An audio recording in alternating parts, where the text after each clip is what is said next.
Bismillahirrahmanirrahim. Assalamualaikum warahmatullahi wabarakatuh. Bagaimana kabar anak-anak Ustazah Soleh dan Solehah? Alhamdulillah, luar biasa. Tetap semangat, Allahu Akbar. Semoga anak-anak Ustazah dalam keadaan sehat ya, dan siap untuk belajar hari ini. Apakah anak-anak Ustazah sudah siap untuk belajar?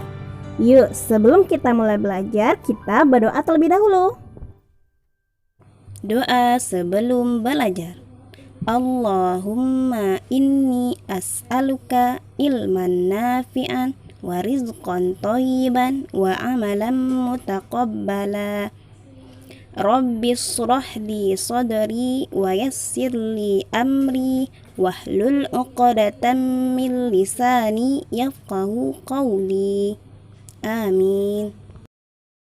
Hari ini kita akan belajar bersama-sama untuk mata pelajaran tematik tema 4 hidup bersih dan sehat, subtema 3 hidup bersih dan sehat di tempat bermain, pembelajaran 1 dan 2. Tujuan pembelajaran kita hari ini adalah 1. Siswa dapat memahami tentang hidup bersih dan sehat di tempat bermain. 2. Siswa dapat memahami karya 2 dimensi. 3. Siswa dapat menentukan ruas garis pada bangun ruang. 4. Siswa dapat mempraktikkan gerak kelenturan tubuh bagian atas melalui permainan. 5. Siswa dapat menyebutkan sikap agar terwujud persatuan dalam keberagaman. Yuk, mari kita belajar bersama-sama. Hidup bersih dan sehat tidak hanya di rumah dan di sekolah. Kita juga harus hidup bersih dan sehat di semua tempat anak-anak Ustazah. Jadi, kita harus selalu menjaga kebersihan di semua tempat. Kemanapun kita pergi, kita mesti selalu menjaga kebersihan. Salah satunya di tempat bermain. Nah, coba anak-anak Ustazah amati gambar ini ya. Kegiatan apa yang dilakukan Dayu dan teman-teman? Apa yang sedang mereka lakukan anak-anak Ustazah? Iya, mereka sedang membersihkan tempat bermain. Lalu mengapa kita perlu melakukan kegiatan itu? Iya, agar tempat bermainnya bersih dan sehat. Apakah kamu setuju dengan kegiatan yang mereka lakukan? Tentu setuju ya, Nana Ustazah, karena mereka menjaga kebersihan. Nah, di sini ada percakapan Dayu dan teman-teman. Mari kita simak ya. Kita harus ikut menjaga tempat ini. Kebersihannya harus tetap kita jaga. Teman-teman, siapa ya yang membersihkan dan merawat tempat ini? Tempat ini biasanya ada yang membersihkan. Itulah sebabnya tempat ini indah dan nyaman. Betul, tempat ini juga terasa sejuk karena banyak pohon yang rindang. Nah, anak-anak Ustazah, apa isi percakapan Dayu dan teman-teman tadi? Iya, mereka bercakap-cakap tentang menjaga kebersihan tempat bermain. Lalu, bagaimana suasana tempat bermain Dayu dan teman-teman? Tempat bermainnya bersih, indah, dan nyaman. Bagaimana pendapat anak-anak Ustazah terhadap isi percakapan Dayu dan teman-teman tadi? Tentunya sangat bagus dan baik ya. Karena mereka ingin menjaga kebersihan tempat bermain. Bagus ya. Lalu apa yang harus dilakukan agar kebersihan taman tetap terjaga? Iya, kita mesti tidak membuang sampah, tidak merusak taman. Ya, anak Ustazah. Lalu apa pendapatmu apabila tempat bermain jarang dibersihkan? Tempat bermain pasti akan kotor, rusak, dan menjadi sarang penyakit. Nah, tadi ada kosakata ya. Anak-anak Ustazah, ada yang tahu apa makna dari kata-kata ini? Ada kata indah, nyaman, rindang. Nah, indah itu artinya apa ya? Indah nih pemandangannya. Apa ya artinya? Iya, indah itu artinya bagus dipandang mata. Lalu nyaman itu artinya apa ya? Saya sangat nyaman berada di sini. Berarti artinya nyaman itu artinya segar dan sejuk. Selanjutnya rindang. Rindang itu artinya banyak cabang, ranting, dan daun. Nah, coba anak-anak Ustazah perhatikan gambar ini. Apa yang anak Ustazah lihat? Tempat bermainnya bersih kan? Lalu menurut anak ustazah, apa sih ciri-ciri tempat bermain yang bersih itu? Ayo, siapa yang mau memberikan pendapatnya? Bagus. Ciri-ciri tempat bermain yang bersih itu, pertama, tidak ada sampah berserakan. Lalu kedua, selalu dibersihkan atau disapu ya. Yang ketiga, peralatan bermain tertata rapi. Lalu selanjutnya disediakan tempat sampah di sana. Nah, anak-anak ustazah, jika lingkungan tempat bermain kita bersih, maka kita juga akan sehat. Kita akan nyaman dan aman dalam bermain. Tahukah anak-anak ustazah bahwa Allah sangat menyukai kebersihan? Allah menyukai orang-orang yang bersih lagi menyucikan diri. Kita sebagai seorang muslim harus senantiasa hidup bersih dimanapun kita berada. Bersih diri kita, hati kita, dan lingkungan kita. Semoga anak-anak ustazah bisa mencintai kebersihan dan mengamalkannya ya. Dayu dan teman-teman mulai menggambar. Mereka membuat karya 2 dimensi. Contoh karya 2 dimensi adalah gambar atau lukisan. Untuk menggambar membutuhkan beberapa alat. Nih anak-anak ustazah, alat-alat yang kita butuhkan dalam menggambar karya 2 dimensi, yaitu kertas gambar, pensil, rautan, penghapus, penggaris, dan media warna. Media warna itu juga bermacam-macam ya. Ada pensil warna, krayon, cat air, dan cat minyak. Masih ingat anak-anak ustazah bagaimana cara menggambar? Pasti masih ingat ya. Anak-anak ustazah bisa menggambar di rumah. Nah, ini ada gambarnya Dayu. Dayu menggambar jenjang dari kubus yang tersusun. Kubus merupakan contoh bangun ruang. Anak-anak ustazah, kemarin kita sudah belajar ya tentang bangun datar. Sekarang kita belajar bangun ruang. Nah, ada yang tahu apa itu bangun ruang? Bangun ruang itu bangun yang memiliki panjang, lebar, dan tinggi, atau bangun yang memiliki isi atau volume ya. Bangun ruang di sekitar kita, contohnya ada lemari, kulkas, kardus ya, dan lain sebagainya. Nah, ini ya macam-macam bangun ruang. Ada kubus, balok, prisma, limas, tabung, kerucut, bola ya, itu contoh bangun ruang. Nah, coba anak-anak ustazah amati apa saja benda-benda di sekitar anak ustazah yang berbentuk kubus. Nah, ada yang tahu apa saja benda yang bentuk kubus?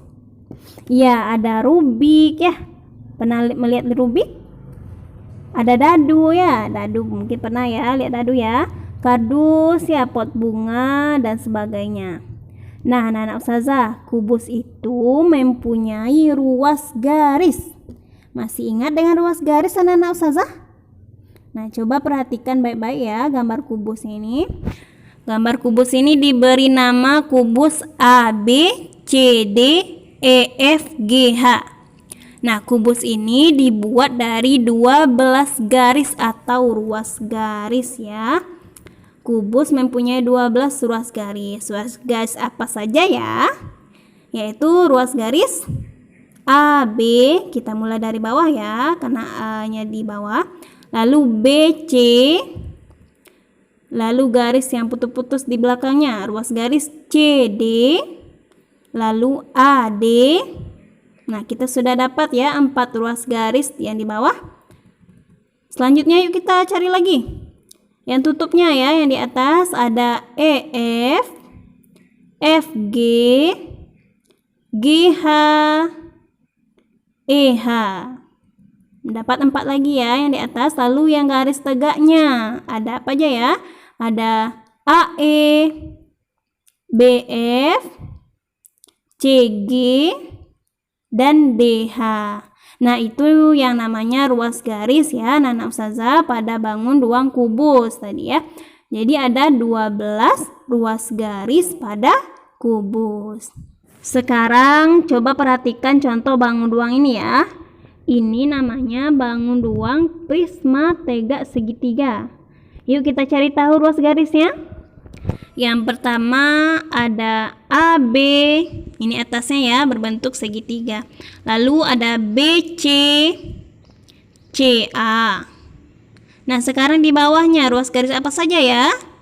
Ada DE, EF, FD atau DF ya. Selanjutnya yang tega ada AD, BE, CF. Jadi prisma tega segitiga itu ada 9 ruas garis. Nah, sekarang anak-anak ustazah coba perhatikan gambar. Ini gambar apa ya? Iya, ini adalah gambar lapangan sepak bola. Di lapangan biasanya kita bisa bermain sepak bola ya, dan bisa bermain permainan yang lainnya. Nah, dalam permainan sepak bola ini ada caranya. Sebelum bermain, kita harus melakukan pemanasan terlebih dahulu. Salah satu bentuk pemanasannya adalah dengan melenturkan tubuh ya. Gunanya agar kita bisa menghindari cedera saat kita bermain. Nah, masih ingat anak-anak ustazah bagaimana cara melenturkan tubuh? Ya, gerakan melenturkan tubuh ini dapat dilakukan dalam bentuk permainan. Misalnya, permainan mengoper bola dari depan ke belakang. Yuk kita lihat permainannya. Nah, cara melakukan permainan ini, pertama buat beberapa kelompok. Lalu semua anggota kelompok baris berbanjar dengan sikap berdiri tegak, kaki dibuka selebar bahu. Lalu anggota yang paling depan memegang bola dengan kedua tangan. Bola dioperkan lewat atas kepala dari depan sampai ke belakang. Lakukan perlombaan dengan kelompok lain. Nah, kelompok yang paling cepat mengoper bola sampai ke belakang itu yang akan menjadi pemenangnya. Seru ya anak-anak ustazah? Permainan ini bisa anak-anak ustazah lakukan di rumah ya bersama teman. Tahukah kamu apa kegunaan permainan yang kamu lakukan? Ada yang tahu anak-anak ustazah? Iya, kita bisa kerjasama dengan teman dan bisa melatih kekompakan. Permainan mengoper bola dari depan ke belakang membutuhkan kerjasama yang baik. Sikap kerjasama yang baik pantas untuk ditiru. Kerjasama merupakan perwujudan sikap persatuan. Nah, coba perhatikan gambar berikut dengan teliti ya. Tahukah anak ustazah olahraga lain yang membutuhkan kerjasama? Yuk kita diskusikan dan isi pada tabel berikut. Anak-anak ustazah, ada yang tahu contoh olahraga yang membutuhkan kerjasama? Ya, yang pertama ada sepak bola. Yang lainnya apa ya? Ya, bisa basket. Ya, ini juga membutuhkan kerjasama. Kasti, sepak takraw misalnya, bola voli, lari estafet. Ini contoh olahraga yang membutuhkan kerjasama. Nah, lalu sikap apa yang harus dimiliki agar terwujud persatuan ketika bermain dengan teman? Yuk kita diskusikan dan isi pada tabel. Nah, anak-anak ustazah, sikap yang harus dimiliki agar terwujud persatuan dalam bermain. Yang pertama, sikap saling pengertian. Nah, ada yang lain ya? Siapa yang bisa menyebutkan? Nah, sikap yang lainnya misalnya bermain dengan sportif, menjaga kekompakan ya. Lalu tidak bersikap ingin menang sendiri, bermain sesuai aturan, lalu bersikap lapang dada terhadap kemenangan atau kekalahan. Semoga anak-anak ustazah bisa mengamalkannya ya. Demikianlah pembelajaran kita hari ini di tematik tema 4, subtema 3, pembelajaran 1 dan 2. Semoga video pembelajaran dari ustazah bermanfaat. Tetap semangat belajarnya anak-anak ustazah meskipun belajarnya di rumah. Selalu berdoa dan tetap menjaga kesehatannya ya. Jangan lupa untuk mengerjakan tugas yang ustazah berikan. Tetap semangat anak-anak ustazah. Ingat, gunakan HP hanya untuk belajar. Sampai bertemu di video pembelajaran selanjutnya. Terima kasih. Assalamualaikum warahmatullahi wabarakatuh.